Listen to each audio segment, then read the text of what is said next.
They waited so long to unveil Chris Paul's next signature sneaker that everybody assumed that they canceled these too. No offense, Melo.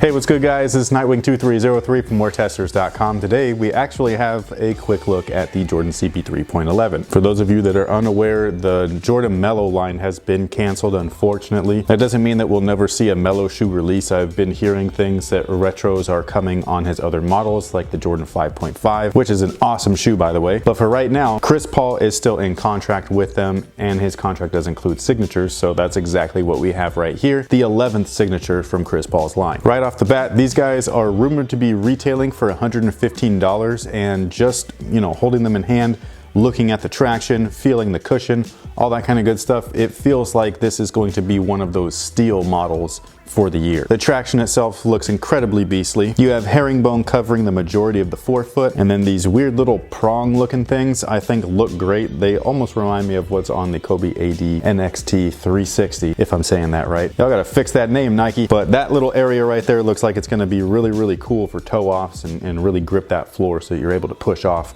as quickly as possible. The rear section of the traction looks interesting, kind of reminds me of a sports tire. I don't know if that's a good thing or a bad thing. I just hope that I don't get caught on my heels. Well, you hope that you don't get caught on your heels ever, but especially with a traction that kind of looks like that, I'm pretty sure that I would end up on my butt at that point. A simple thing to do is just not play defense, but I mean, that's up to you. As far as cushion is concerned, we have a Phylon midsole with heel and forefoot Zoom Air. The heel is a standard size Zoom Air unit, which I think is awesome, and then the forefoot is also a standard size Zoom Air unit, equally as awesome. I don't know the thickness of them, so stay tuned for that. I'm sure that Fast Pass is gonna chop these things in half in no time. But as of right now, the setup, from what I can tell, is nearly identical to that of the Air Jordan 13, which means that the Zoom Air is actually underneath the entire area of the forefoot. It's not a little hex unit or a Met bag or anything like that. Again, the only thing that I don't know is the actual thickness of the unit. It could be that standard like 7 to 8 millimeters. It could be really thick, like 10 millimeters. I'm not really sure. All I know is that underfoot, they felt pretty good, so I can't complain at this point. The materials I think are interesting. I don't know if they're gonna change between colorways. This is the only colorway that I've had in hand, but the rear section is just a basic textile mesh. It actually reminds me of the previous Hyperdunk, the 2017 with the React cushion, whereas the forefoot area right here is a synthetic leather. I'm actually not a fan of this right here. I wish that they would have used textile all the way through. Now there are some embossed lines, and that'll probably help with the break-in process of this synthetic. However, the synthetic's probably not gonna be able to breathe very well, and I just think it's weird to use something like this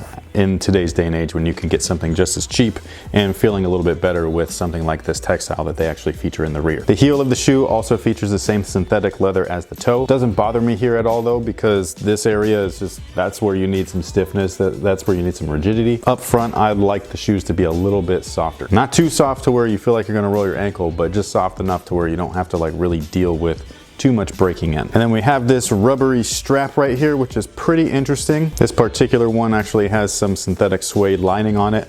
Just give it a little bit of a premium vibe to it. The shoe overall kind of reminds me of a T-Mac or like the old Under Armour Brandon Jennings shoe, but overall I think it looks pretty clean. I mean, that's just me personally. Let me know what you guys think about them. Aesthetically, of course. And as far as sizing is concerned, true to size is what I would recommend. The toe box feels a little bit bubbly as far as volume. I'm hoping that this strap is gonna really kind of contain that area so that I don't feel like I'm swimming in the forefoot. The length, however, doesn't feel like I could go down a half a size to accommodate the extra volume. So again, true to size should be good to go. Wide footers, stay tuned. You guys might be okay, but just let me break these in on court and I'll give you my updated thoughts on their fit afterwards in the performance review. So that pretty much takes care of it for the Jordan CP3.11. Just a quick initial overview along with my initial first impressions. I don't remember the actual release date for these, but I'll leave a link to eastbay.com down below. It'll just head you over to their main page, so whenever they are available, you can grab them from there. Again, retail price is supposed to be $115, which I think is a good deal, especially for the tech that they give you, heel and forefoot Zoom Air that you can actually feel for $115.